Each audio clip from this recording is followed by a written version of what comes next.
Aujourd'hui, on va faire une présentation, enfin, ça va être une présentation grossière de cette BMW, puisque ce qui va se passer, c'est qu'on va faire un petit peu de mécanique. Enfin, c'est un petit projet que je vais développer tranquillement sur ma chaîne. Donc, il n'y aura pas énormément de choses, mais ça va être sympa.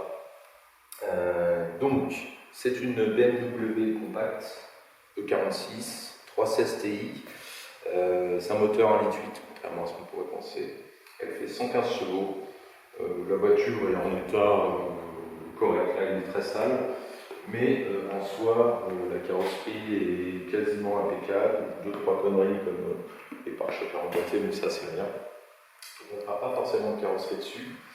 Le seul souci, c'est que c'est une voiture que j'ai depuis un moment et qui nous fait un petit joint de culasse derrière les fagots.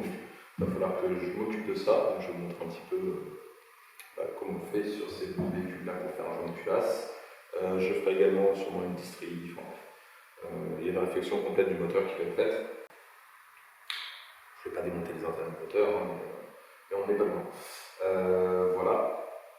Dans un second temps, on verra si on la transforme un petit peu pour la rendre un petit peu plus sympa ou un peu plus fun.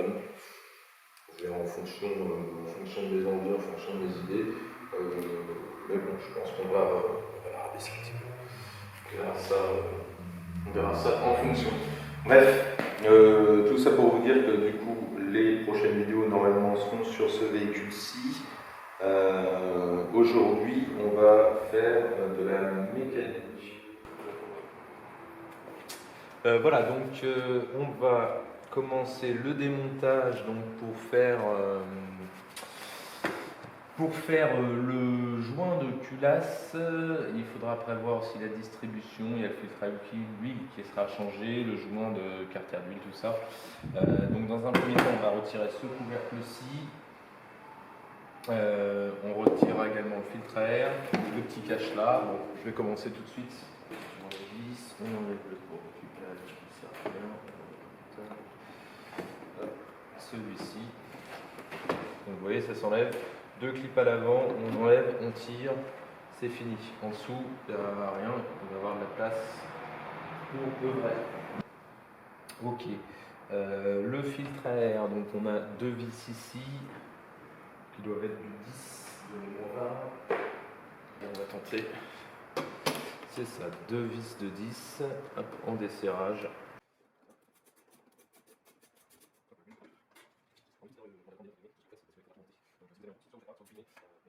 Du coup, pour enlever le filtre à air, on va jarter la partie au-dessus. Vous avez deux clips ici tournants. Hop, vous les tournez d'un demi, vous tirez, vous enlevez le filtre habitacle qui sera changé, ça je changerai plus tard, c'est pas trop important. Ensuite, on va voir 1, 2, 3, 4 vis pour enlever le bac. Ce sont des vis Torx, c'est du T30.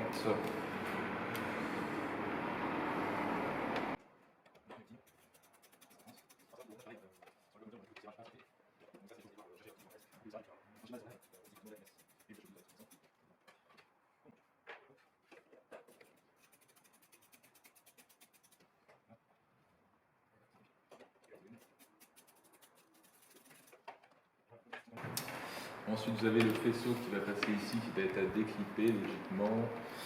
Hop là, donc vers le haut. Enfin, si je ne me trompe pas. Vers le haut. Voilà. Voilà. Donc, faisceau retiré. On prend le bac, on l'enlève. C'est un bac du coup en métal. Donc, comme je vous disais, si vous ne voulez pas perdre les vis, pour savoir du coup où elles allaient, vous les remettez au niveau des emplacements. Il y en a certaines évidemment que vous n'allez pas pouvoir remettre, mais ça vous fera moins de vis à chercher au moment du remontage, parce que là on va en enlever le mieux aurait été de déconnecter la batterie directement, ce que j'ai pas encore fait, mais ce que je vais faire à l'instant.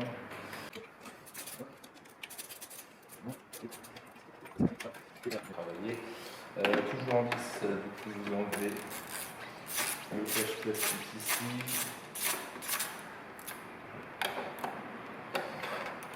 vous avez deux vis de mémoire, enfin de vue en tout cas.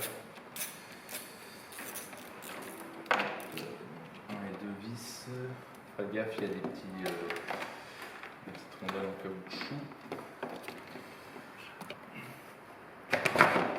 Là. Moi qui voulais enlever mon filtre à air, hop, du coup je vais pouvoir enlever mon collier ici. Avec une clé de 6 ou de 5. 6 ça le fait. Donc j'enlève mon collier.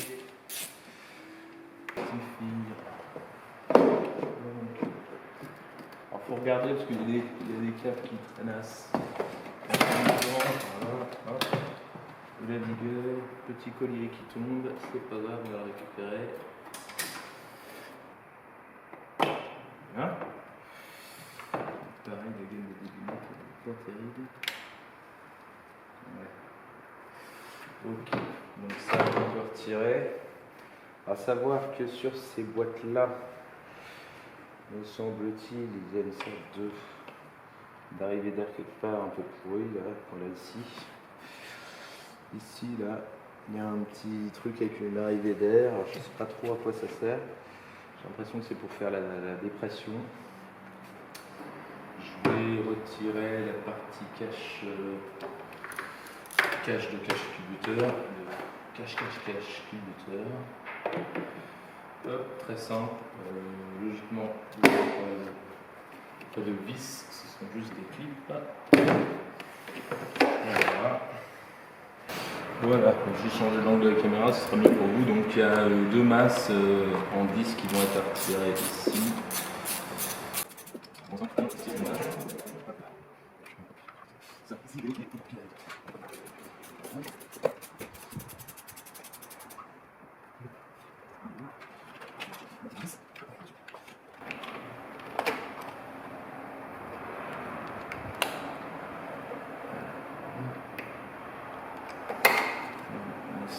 Ça.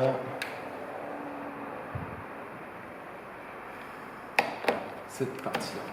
Ici, du coup, comme ça on va pouvoir tout balancer de l'autre côté. Ça va être bien.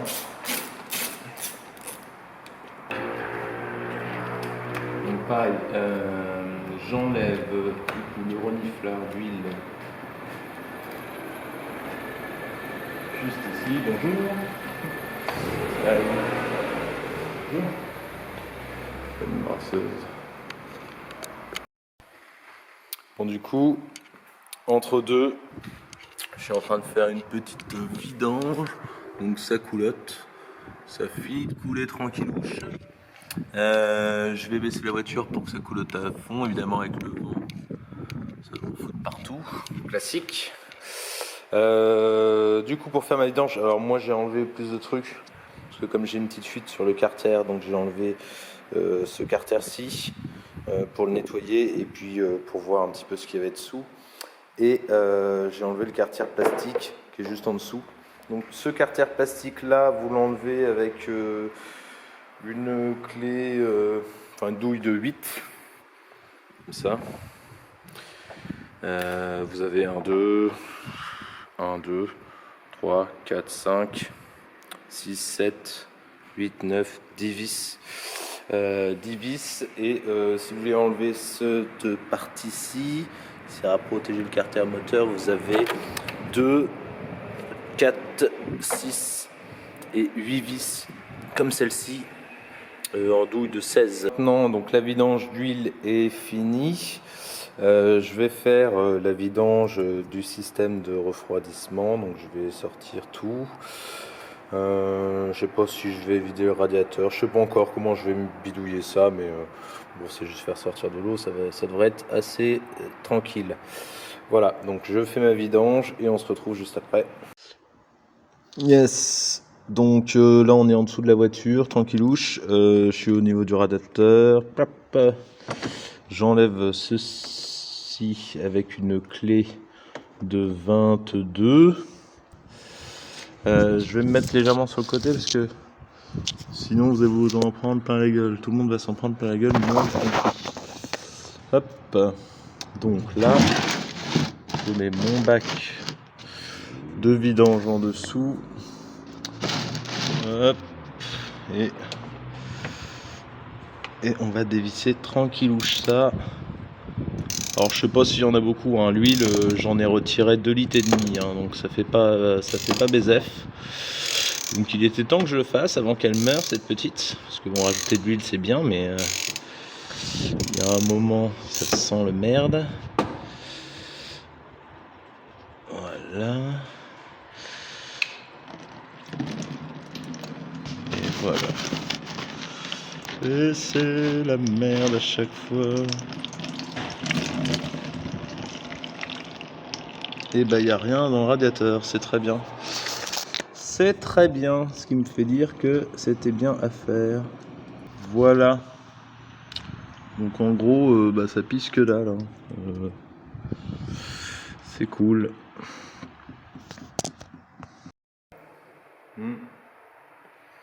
Alors du coup, à savoir, pour ceux qui demanderaient comment j'ai acheté cette voiture et plutôt savoir si la voiture était bien entretenue, tout ça, eh bien figurez-vous que cette voiture était quand même vachement bien entretenue. Elle a un carnet d'entretien full BMW et un truc à savoir, enfin, où tu te rends compte que l'entretien a été suivi chez BMW, c'est tout simplement la batterie. Une batterie logotée BMW, changée il y a peu. Et voilà, tous les entretiens sont faits, le moteur est dans un état très correct, hormis évidemment donc, ces petites fuites d'huile et de refroidissement. Mais bon, vu que j'ai été un petit peu laxiste avec cette voiture-là, je ne vais pas commencer à être trop embêtant. J'ai laissé quand même poireauter ces problèmes-là un bout de temps, donc ce qui explique que les surpressions dans le système de refroidissement, ça peut expliquer qu'il y ait des fuites sur ce système. Bon, du coup, le temps que la voiture se vidange, on va démonter le cache-culbuteur, comme ça ce sera fait. Je remets mes gants, même si à chaque fois que je les mets, en gros, je me salis pas les mains, et à chaque fois que je les enlève, je me salis les mains, c'est toujours la même chose. Donc on a, je sais plus, 1, 2, 3, 4, 5, 6, 7, 8, 9, 10 et en gros 11 boulons à enlever, plus ceux du milieu. Mais putain de bobine d'allumage. Voilà. Putain de merde. Donc troisième bobine, donc vous tirez la quatrième qui s'enlève correctement. Les bobines sont dans un super état, ils ont été changés il n'y a pas si longtemps. Pour ça l'entretien, je pense qu'il était bien respecté de cette caisse. Alors du coup j'enlève donc la platine de la sonde, je sais pas si c'est très visiblement mais je vais l'enlever. Donc 2 douilles de vis. Voilà. Ok, c'est bien rude. Aussi. Alors, au début c'est toujours un peu relou parce que vous avez du câblage partout. Moi je n'aime pas trop, je suis pas, enfin l'électricité et moi c'est pas trop mon truc. Même si ça ne me dérange pas de le faire, mais je préfère toujours débrancher là où on peut débrancher. Je vais pas remonter le faisceau à plus loin que ce que je veux. Donc en gros je vais quand même laisser le faisceau un minimum en place. Je vais pas aller plus loin, ça me saoule. On va s'emmêler avec des fils, ça va casser les machins.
Voilà.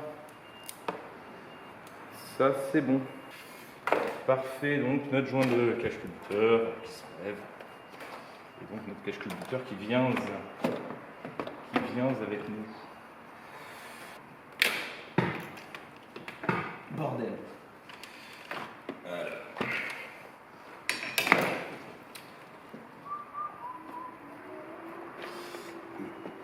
Hop. La biscotte. Allez, viens par ici, petit animal. Oui, comme d'habitude. Est-ce qu'il faut que je démonte une petite plaque de séparation? Oh, apparemment oui. C'est ça qui est bon, tonton. Quand t'as pu les démonter, t'as encore à démonter. Allez, on descend. Tout le monde descend. Alors, petite vérification, mais apparemment, il va falloir que je démonte ça. Une petite plaque de séparation derrière. Alors ça ne fait pas grand chose, mais évidemment, il va falloir le démonter.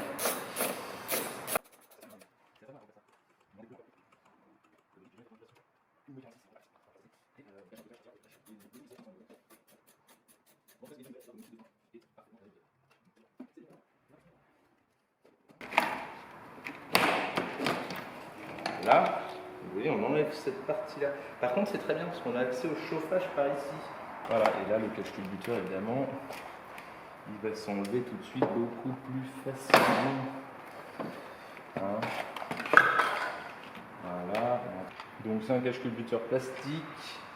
Je pensais qu'il y avait une base métal, mais absolument pas. Bon, on va regarder ça de plus près. Ça m'intrigue. Il est en visuellement bon état. Mais alors visuellement, ça ne veut pas dire qu'il est en bon état. Les câbles n'ont pas l'air d'être abîmés. Ce qui est assez correct. En même temps, vu le kilométrage de la voiture, logiquement, non, ça va. Ah, une petite marque comme sur les câbles. Non, il lui a claqué la canne. Ouais, non, ça va, c'est très correct. La chaîne, visuellement, est tendue comme un string. C'est un petit peu angoissant.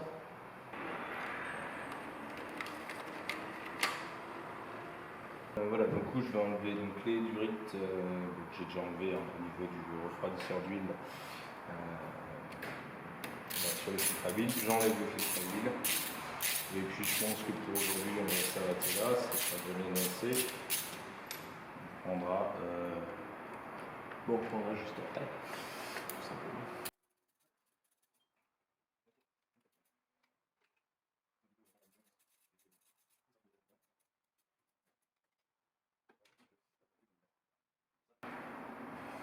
Le joint était pas mauvais, j'en ai un autre.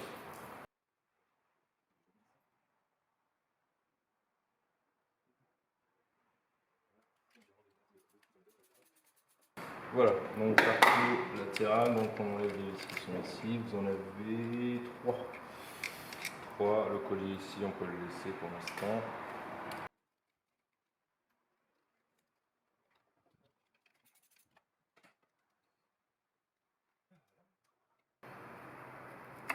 Hop. Le joint qui est resté dessus, qu'on va remettre là. Hop, petit joint avec des trompeurs d'ailleurs, c'est en passant. Bon, ça va. Voilà, ça peut se mettre là. Je fasse tomber ensuite le papillon d'admission. Ben, je vais le faire dans la foulée. Le papillon d'admission, vous avez 4 vis.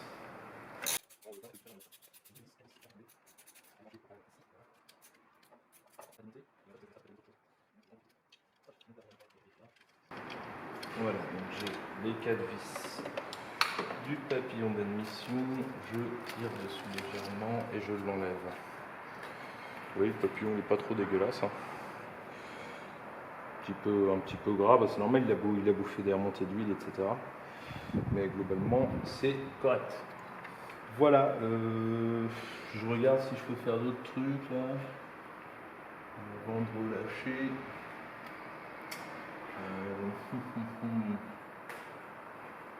Bon voilà, du coup on va s'arrêter là-dessus dans un premier temps. J'ai enlevé la plupart des périphériques autour pour pouvoir après démonter la culasse, démonter la distribution. Et donc la prochaine vidéo, on va pouvoir enlever la distribution, enlever les arbres à cam. Alors je vais sûrement déculasser avant et puis enlever mes arbres à cam ensuite. Et puis regarder un petit peu ce qu'il en est en dessous. Et puis on fera sûrement le remontage en même temps. Et on fera après une vidéo peut-être sur un changement d'amortisseur ou quelque chose comme ça.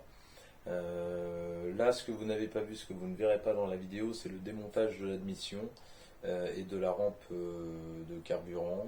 Je l'ai fait, j'avais plus de batterie.